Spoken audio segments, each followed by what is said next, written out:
Welcome to VVB9 news channel. Visakha press క్లబ్లో ఇంటూరి రవికిరణ్ సతీమణి సుజన మాట్లాడారు. తన భర్తపై తప్పుడు కేసులు ఎందుకు పెడుతున్నారో తెలియదని ఆరోపించారు. అతడి ఆరోగ్యం బాలేదని డాక్టర్లు చెబుతున్నా పీటీ వారెంట్లు వేసి రోజుకు 500-600 కిలోమీటర్లు పోలీసులు తిప్పుతూ నిద్ర కూడా పోనివ్వడం లేదంటూ ఆవేదన వ్యక్తం చేశారు. ఇప్పటి వరకు తాను తన భర్తని చూడలేదని, ఏ స్టేషన్లో ఉన్నాడో కూడా పోలీసులు చెప్పడం లేదని వారు వాపోయారు. ఈ ప్రభుత్వం చేసే తప్పులను వ్యంగ్యంగా ప్రశ్నించడం వల్లే కూటమి ప్రభుత్వం వేధిస్తోందని అన్నారు. ఇంటూరి రవికిరణ్ భార్య ఇంటూరి సృజన వాపోయారు. ఆయన ఆరోగ్యం ఏం బాగాలేదండి.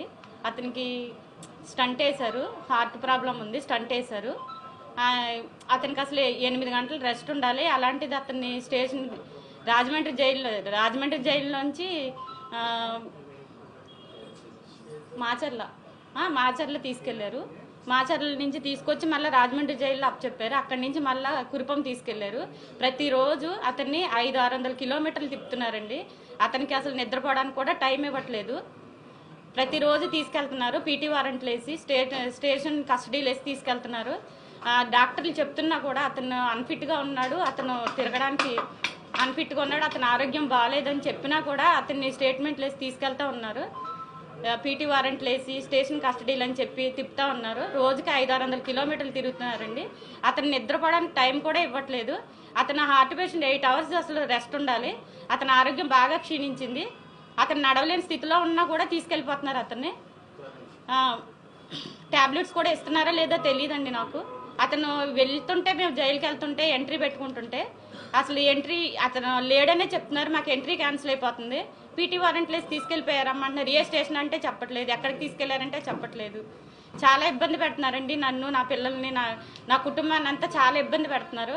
అతను ఎక్కడ ఉంటున్నాడో తెలియట్లేదు, ఏం చేస్తున్నారో తెలియట్లేదు. ప్రతిరోజు ఇలా తిప్పుతున్నారు. అతని ఆరోగ్యం క్షీణించి అతనికి ఏదైనా అంటే ఎవరిదండి రెస్పాన్సిబిలిటీ?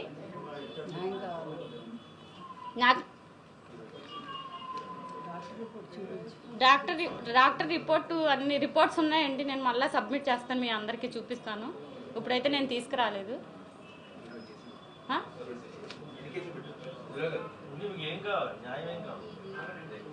అతని మీద ఎందుకు కేసులు పెట్టారండి? దేనివల్ల కేసులు పెట్టారు? అవన్నీ చూపించండి నాకు. అతను సోషల్ మీడియా అంటే పోస్టులు పెడతారండి. మార్పింగ్ ఏమైనా చేశారా? అతను ఏమైనా అసభ్యకంగా రాశాడు, అసభ్యకరంగా అశ్లీలంగా ఏమన్నా ఉన్నాయా పోస్టుల్లో? ఒకసారి చూపియండి. ఎందుకు పెడుతున్నారు ఇన్ని సెక్షన్లు? ఇన్ని సెక్షన్లు ఎందుకు పెడుతున్నారు అతని మీద?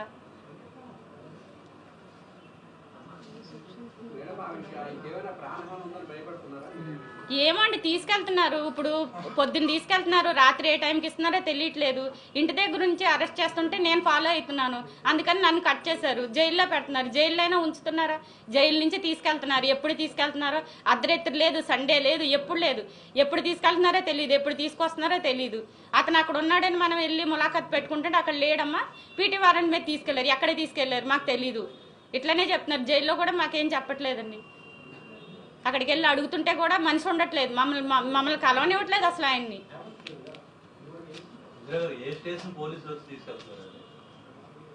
ఏ స్టేషన్ అని లేదండి. ఇప్పుడు అక్కడ అసలు కొత్త కేసులు అన్నీ దేని మీద పెడుతున్నారో తెలియట్లేదు, ఎవరు పెడుతున్నారో తెలియట్లేదు, ఏ కేసో తెలియట్లేదు, కేసు నెంబర్ తెలియట్లేదు. లాయర్లు వెళ్ళి అడిగినా, మేము వెళ్ళి అడిగినా అంతా మేము ఇవ్వము, సీక్రెట్, మమ్మల్ని ఇబ్బంది పెట్టద్దు. పోలీసుల నుంచి ఇదే సమాధానం. మొత్తం పోలీస్ వ్యవస్థ అంతా ఈ వైసీపీ సోషల్ మీడియా కార్యకర్తల కోసమే పనిచేస్తున్నారు వీళ్ళు.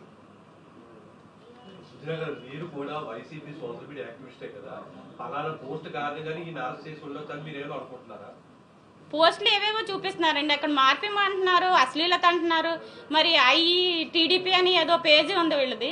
మరి వాళ్ళ దాంట్లో ఏమి అసభ్యకంగా అశ్లీలంగా ఉన్నాయి కదండి, వాళ్ళు మేము పెట్టచ్చా కేసులు? గత ప్రభుత్వం సోషల్ మీడియా యాక్టివిస్ట్ మీద కేసు పెట్టారు, అందుకే కూటమి ప్రభుత్వం ప్రతీకార చర్యలు పాల్పడుతుంది అనుకుంటున్నారా? గత ప్రభుత్వం పెట్టింది నాకు తెలియదండి. నేను అసలు ఇలా మీడియాలో అసలు నేను ఎప్పుడు రాలేదు. మా వారిని అరెస్ట్ చేశారు, ఎందుకు చేశారని నేను అడుగుతున్నాను. దానికి సమాధానం చెప్పండి. అసలు ఇప్పుడు ఎన్ని స్టేషన్లు అని కదండి, ఆయన మీద 20 కేసులు ఉన్నాయి. రోజుకొక స్టేషన్ అని తిప్పుతున్నారు, రోజుకో కేసు అని చెప్తున్నారు, పీటీ వారెంట్లు వేస్తున్నారు, స్టేషన్ కస్టడీలు అంటున్నారు. అతన్ని ఒక్క చోట ఉండనివ్వట్లేదు. పోలీసులు ఇబ్బంది అంటే దువ్వాడ సీఎం మల్లేశ్వరరావు అండి. అతను చాలా మిస్బిహేవ్ చేశాడు. చాలా ఇదిగా చేశాడు. నెక్స్ట్ రాజమండ్రి సిఐ బాజీలాల్, అతను కూడా అంటే వాళ్ళు గవర్నమెంట్లో పనిచేస్తున్నారో టీడీపీకి చొక్కాలు వేసుకుని పనిచేస్తున్నారో నాకు తెలీదు. వాళ్ళు మొత్తానికి టీడీపీ వాళ్ళు ఏదైతే చెప్తున్నారో అదే చేస్తున్నారు. కొట్టడం అంటే ఆయనకి కాలు ఇన్ఫెక్షన్ అయిందండి, అతనికి రాడ్స్ వేసారు యాక్సిడెంట్ అయింది. ఆ ఇన్ఫెక్షన్ వేసిన దాని దగ్గర మొన్న సిఐ తోసేస్తే అతనికి చీమ్ పట్టేసింది కాలు. అతను షుగర్ పేషెంట్, హార్ట్ పేషెంట్, ఏం చేస్తున్నారో తెలియట్లేదు. అతను ఇంతవరకు నాకు చూపించలేదండి. గత ప్రభుత్వంలో పోస్టులు పెట్టే సమయంలో మీకు ఏమైనా తెలుసమ్మా ఏ పోస్టులు పెట్టారో లేకపోతే మీరు ఏమైనా వారించడం ఏం చేశారా? తెలియదండి, నేను పోస్టుల్లో అని నేను చూడం కదా. మేడం, ఇప్పుడు వీటికి సంబంధించి మరి పోలీసు ఉన్నతాధికారులు ఏమన్నా ఈ విజయ విషయంపై మాట్లాడడం జరిగిందా? వాళ్ళు ఎలా రెస్పాండ్ అయ్యారు? ఇంతవరకు నేను ఎవరిని కలవలేదండి, మాట్లాడలేదు. ఎందుకు రవికిరణ్ టార్గెట్ చేసుకుని పర్సనల్ గా తీసుకుంటున్నారండి. రవికిరణ్ పోస్టులు ఏం పెడుతున్నాడు అంటే అతను సెటరికల్ గా పెడతాడు, వాళ్ళకి కోపం వస్తుందేమో, ప్రశ్నించినందుకు కోపం వస్తుంది. అతను అడిగే ప్రశ్నలు వాళ్ళకి ఇబ్బందిగా ఉన్నాయేమో, అతను ప్రశ్నించకుండా అతను నోరు నొక్కేశారు. అంటే ఆయన గత ప్రభుత్వం ఉన్నప్పుడే పెట్టాడండి, అంత ముందు కూడా ఇలాంటి పోస్టులు ఏమైనా పెట్టారు? గత ప్రభుత్వం అని కాదండి, మేము 13 ఏళ్ళ నుంచి ప్రభుత్వంలోనే ఉన్నాం, వైసీపీలోనే ఉన్నాము, వైసీపీలోనే పనిచేస్తున్నాము. అతను అంటే ఏ పోస్ట్కి ఎలా రియాక్ట్ అయ్యాడని వాళ్ళకి ఎలా తగిలిందో మరి మాకు తెలియదు.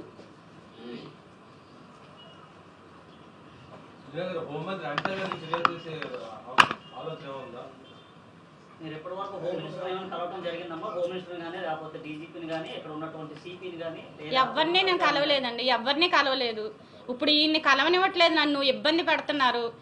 ఇంటి దగ్గరికి ఇతను అరెస్ట్లో ఉన్నా కూడా ఇంటికి వచ్చి మరి పీటీ వారెంట్లు స్టేట్మెంట్లు అది అంటించేసి వెళ్తున్నారు. అది పులివెందుల నుంచి వచ్చి నేను ఇంట్లో లేనప్పుడు ఇంటి దగ్గర గొడవలు చేసి నేను ఉండే దగ్గర అంతా అలా గొడవలు చేస్తున్నారు. అతను రిమాండ్లో ఉన్నా తెలిసినా కూడా ఇంటికి వచ్చి గొడవ చేస్తున్నారు.